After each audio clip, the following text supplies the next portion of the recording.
We'll highlight the Polish heritage of the Badger State with the author of Poles in Wisconsin. Susan Gibson Mikos is my special guest next on I Remember.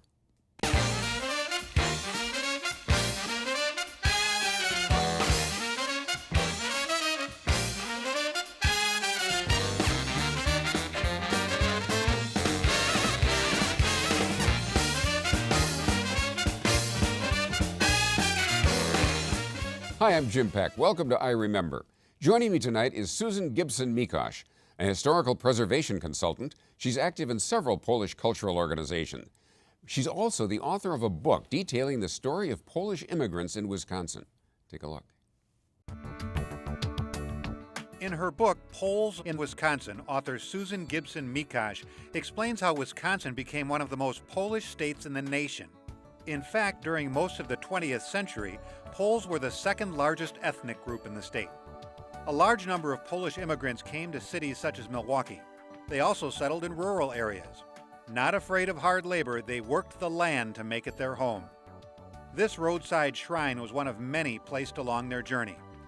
The majority of Poles arriving in the 1800s were Roman Catholic, and the church was an important part of the community. At St. Peter's in Stevens Point, these first graders learned about the Polish culture in school as well as at home. In Milwaukee, St. Stanislaus was the first urban Polish parish in the country. The congregation also established the second Polish parochial school in the U.S. In the heart of the South Side Polish neighborhood stands the Basilica of St Joseph. Nearby is Kosciuszko Park, named for a famous military hero. A fishing village on Jones Island in Milwaukee was settled by Kaszubs from the Hel Peninsula on Poland's Baltic coast. From a settlement named Polonia to a street named Pulaski, Poles have left their mark on the landscape. To further illustrate the heritage, Susan Gibson Mikos includes excerpts from the memoir of an 1868 Polish immigrant in her book. Wisconsin residents today claim a higher percentage of Polish ancestry than any other state. If you've watched this show a number of times, you know that I like to start out with a quote. And this is from the foreword to Susan's book. It says, Poles traded the hardships they had known in the heartland of Europe for new lives in the heartland of North America. All too often, it was an even trade. Whether they were grubbing out stumps to clear fields in the cutover of northern Wisconsin, or keeping up with insatiable machines in industrial centers like Milwaukee, Polish immigrants worked brutally long hours at back-breaking tasks for meager financial rewards. But the newcomers also built communities. They built communities of remembrance and hope. Gosh, that is just lovely.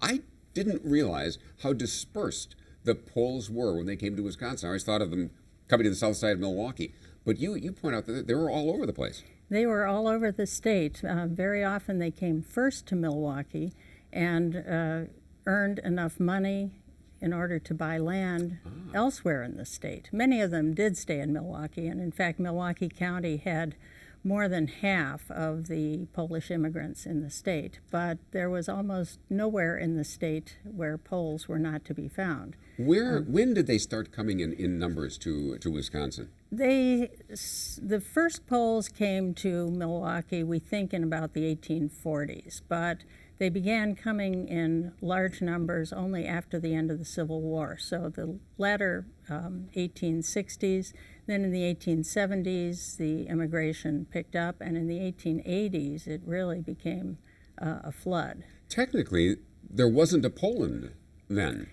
That's correct. There was no country called Poland, no political entity. If you'd asked these folks, who are you, what would they have said? They would have said they were Polish. They would? They would. Even though the country was basically broken up in the late 1700s, wasn't it? That's correct. Or they would have said that they came from the Poznań region or from the Kraków region or some particular region of Poland. But they spoke Polish, and they were predominantly Roman Catholic, and those two attributes identified them as Poles. One of the things that fascinated me in your book, Poles in Wisconsin, was the history of Poland, which goes back, I think, into the 10th century, the 900s. And I had no idea that Poland was that dominant a country. Poland was the largest country in Central Europe at one time, and it reached from the Baltic Sea to the Black Sea, and was a very prosperous nation. What happened? Well, things changed, and Poland was located in kind of a precarious region between three aggressive neighbors, Russia, Prussia, and Austria. Wow, there's a three-horse trifecta. Exactly. And those three empires were eager to expand their territory at the expense of Poland. So beginning in the 18th century, Poland was divided 3 times successively divided between Prussia, Russia, and Austria until there was nothing left. Wow. There were also some very notable Poles in the American Revolution. That's correct. Who was Casimir Pulaski? Casimir Pulaski was a Polish nobleman and a cavalry officer who came to the United States to help the American cause against the British. He is known as the father of the American cavalry and was in fact killed in the Battle of Savannah. So he died helping us. He died helping us. I think it's all too seldom we realize how romantic and how attractive it was to come to this continent and help a new nation get formed. It was remarkable. I don't know how to pronounce the first name, but I'm going to try it. Tadeusz Kościuszko. Tadeusz Kościuszko. I was close. That's right. He was perhaps even better known than Pulaski, or equally. He was a Polish also nobleman, and he was a military engineer. And he also came to America to help Americans win independence from the British. He volunteered his services to George Washington and designed military fortifications at Saratoga, at West Point, Wow. and a number of other locations. So he was really instrumental in the ultimate American victory. He did survive. Yeah, Pulaski Yes. died here. That's right. Kościuszko survived. What happened to him after the Revolution? After the Revolution, he felt that he should go home and help his homeland, which at that time, as we discussed earlier, Used to be Poland. used to be Poland, and was still struggling a little bit against the Russians and other occupiers. So he went home to Poland and led an insurrection against the Russians.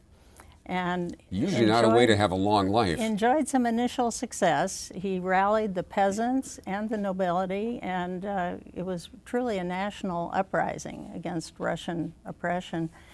And they did have some victories, but ultimately they were outnumbered and outmaneuvered, and they were defeated. Kościuszko was wounded and captured and taken to St. Petersburg, Russia, imprisoned there by Catherine the Great. And after the death of Catherine, her son Paul released Kościuszko from prison on the condition that he not return to Poland. So he came back to America, which he viewed as his second homeland, spent some time in Philadelphia recovering from his wounds and traveling around the country. He was a tremendously popular figure because of his heroism and his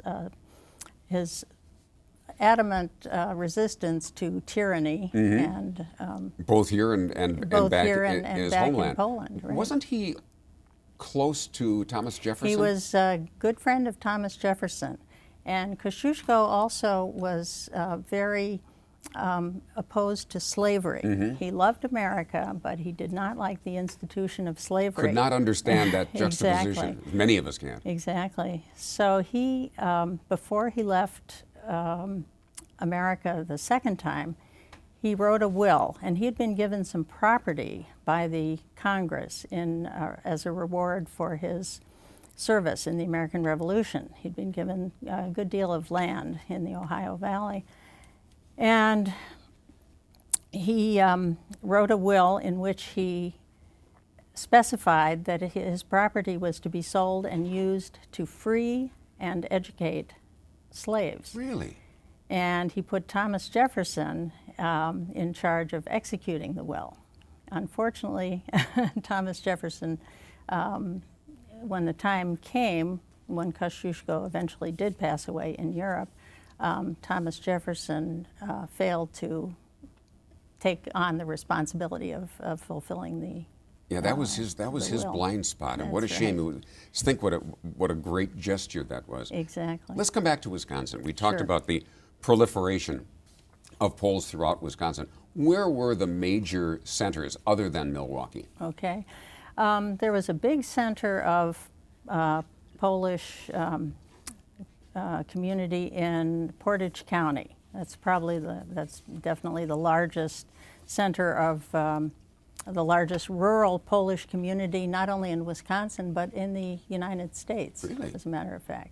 So centered around Stevens Point. That was also a very early center of Polish occupation. Roughly what time period? About in 1857, Michael Kosciuszko and 3 other Polish families settled in the town of Sharon, just outside of what is now Stevens Point, and established a Polish rural settlement there. Wasn't there in fact, there still is a town, I think near Green Bay, that was, is it Pulaski? That's right. Pulaski is right around Green Bay, and Pulaski, that was settled a little bit later. That had an interesting story because that was settled by actually a Norwegian land agent called by the name of Jan Hoff. Hofhaug was originally his name, but he went by the name J.J. Hoff. And he had initially tried to earn some money by establishing settlements for Norwegians. But that didn't work out, so he decided that the Poles would be... Poles are the next group up, huh? Right, might be that he might be more successful with them. Poles had a reputation for being willing to work very hard to clear land, and this land had been logged over. It's called the cutover, right? Yeah, and it had been abandoned by the timber companies, and there were a lot of stumps, and took a tremendous amount of work to turn it into arable land.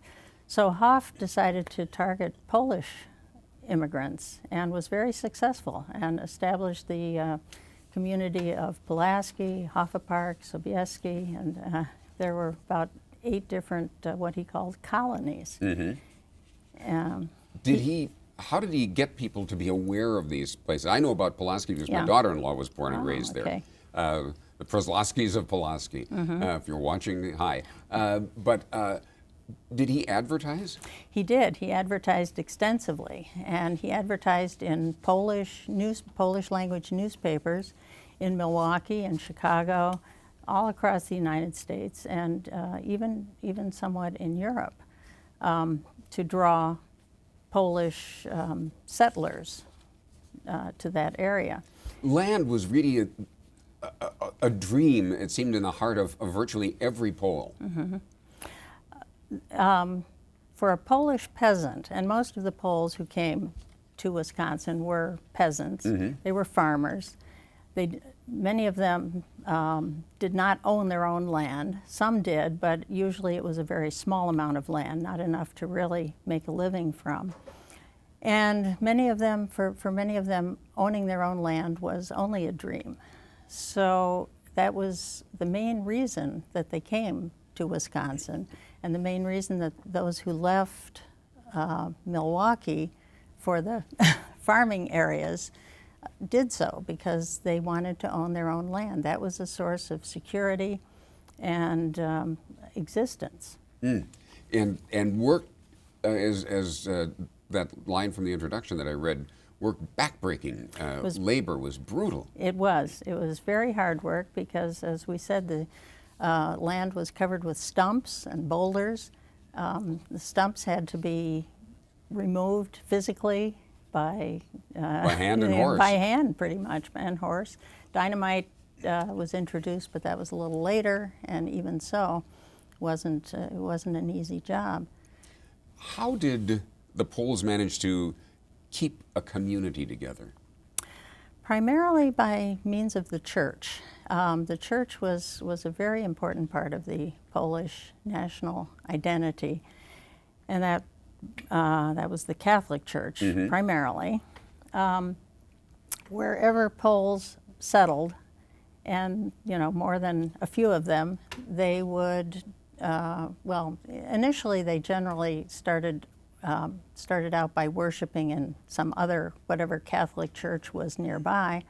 If there was no church nearby, missionary priests would come to serve them. But as soon as there was a substantial group, they would try to form their own congregation, their own parish. What are some of the first parishes that were founded here in Milwaukee? In Milwaukee, the first one was St. Stanislaus. And which is where? That is, it originally was originally was it was a little church. They bought a little Lutheran church on the corner of Grove and Mitchell Street, and they quickly outgrew that, and then built the current structure, which is on Mitchell and what is that? right near the highway. Yeah, I think it's 5th or 6th. Street, 5th or 6th. St. Stanislaus, as a matter of fact, was the second parish in Wisconsin after the church in Polonia, up in Portage County, and the first urban Polish parish in the United States. So it's were the services given in Polish or in English? They were. Yes, and there were a number of Polish priests who were active in Wisconsin and across the United States. The United States was viewed as a mission. As soon as the emigration started from Poland in earnest in the 1850s or so, Poland began exporting priests to serve the Polish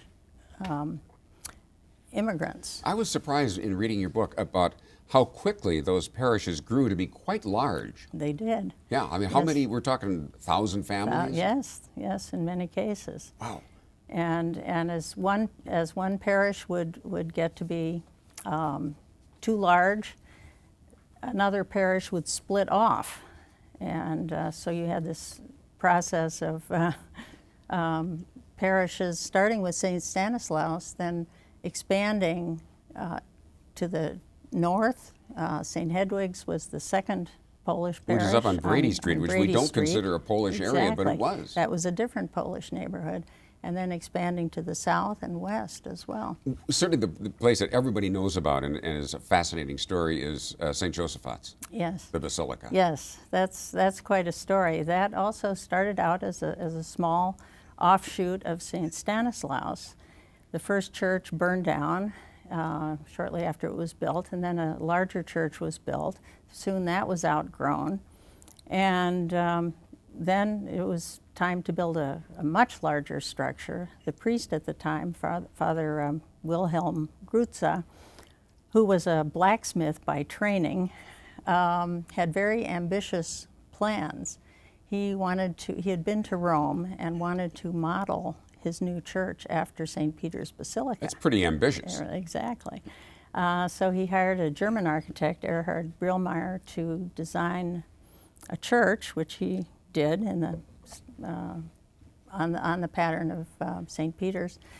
And then when they were almost ready to start, Father Grutza learned that the Custom House building in Chicago was going to be demolished and the materials would be sold. And he spied a bargain, which was another Polish trait. Yes, right. And purchased all of the building materials and brought them to Milwaukee on 500 railroad flat cars. And wow. How did they get the money for all these things? It wasn't a wealthy community. It was the immigrants, Polish immigrants, were by and large working people, and they were not prosperous at all, but they were very willing to sacrifice their own personal security for the collective well-being of the church. We talked a little bit about the architecture of St. Joseph's. Is there a Polish architecture? Well, there are many Polish architectures, I would say. And the Polish, there's several different regional styles in Poland, and not only regional styles, but also what would you say, different levels of architecture. I mean, there's folk architecture that was practiced in the villages, which was primarily log buildings. And then, of course, there were urban styles, which generally followed European trends. An expression that I grew up with here in Milwaukee was the Polish flat. Polish flat. That is You something. knew where I was going yes, with that. Yes. The Polish flat is something that emerged here. It was not something that is found in Poland as such. And what is it? Well, it's when Polish immigrants in Milwaukee specifically usually began when they would acquire a lot. Usually the first house they would put on the lot would be a simple, what's called worker's cottage. 4 rooms usually, very small, usually without a basement, just on a cedar post foundation.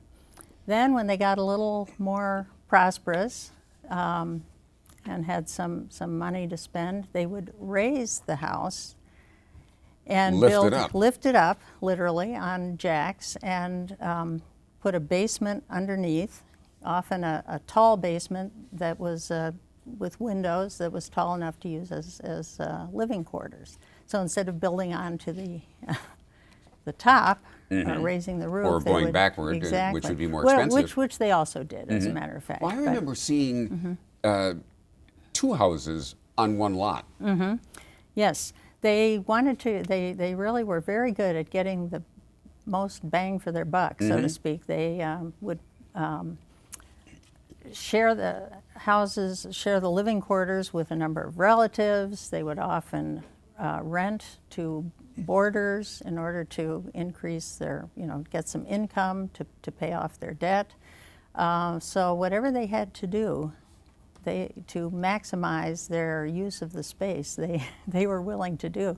And very often it not only involved raising the house up and to make it into what we call a Polish flat, but adding on to the rear and even building a second house in the rear. Or another common variation was to move the original house to the rear of the lot and build a new house in the front. Now you've really moved uptown. Yes, exactly. You're building the big house. Right. And there were a lot of gardens, animals, livestock were kept there? Yes, it was really an urban village. They, as I said, most of them came from villages in Poland, and they were used to raising their own food, both vegetables and livestock, and they transferred this right to Milwaukee. So you had cows, chickens, of course, pigs, even horses living right on the rear of people's house lots. It is amazing. And I was going to ask you something that went right out of my feeble brain. What was life like? What was the social life like when they finally did finish working, thinking of holidays and holy days? Holidays also generally revolved around the church, and they were, of course, very important and observed in the traditional Polish manner. They usually involved a church service and were a number of customs that were prescribed by the church. I'm thinking of Christmas, Christmas Eve, which was a special meal that began with sharing of a unleavened wafer, similar to a communion and wafer. What was that called? It was called the opłatek. Opłatek, okay. Yes. I'm learning a lot. Yes, and the family would sit down when the first star appeared and share the wafer, and then have a special meatless meal, traditional meal. And then at midnight they would go to church for midnight mass and sing traditional Christmas carols. Was there a Polish newspaper? There were several Polish Oh, newspapers, really? yes. The best known was the Courier Polski. That began in 1888 and lasted until 1962. And it was started by a man named Michael Kruszka, who came from Poland. He was a journalist and a politically very active also. He also served in the Wisconsin state legislature for a short time. But he was very concerned, very patriotic, and very active in defending the rights of Poles in the workplace, as far as education goes, and in terms of the church hierarchy. He and his brother, Wenceslaus Kruszka, who was a priest, was pastor of St. Adalbert's congregation, and the two of them were quite active in striving for a better position for Polish clergy in the Catholic Church hierarchy. Well, I hope we have whetted your appetite about Poles in Wisconsin. That's the name of Susan Gibson Mikos's book. Lots more than we just touched the surface on this, so it's worth getting and reading about. Susan, thank you very much. What a great pleasure to meet you, and thanks for writing the book, and thanks for coming in. Well, thank you. Thank you for the opportunity. Thank you, as always, for being with us. I hope you'll join us next time as we continue to remember.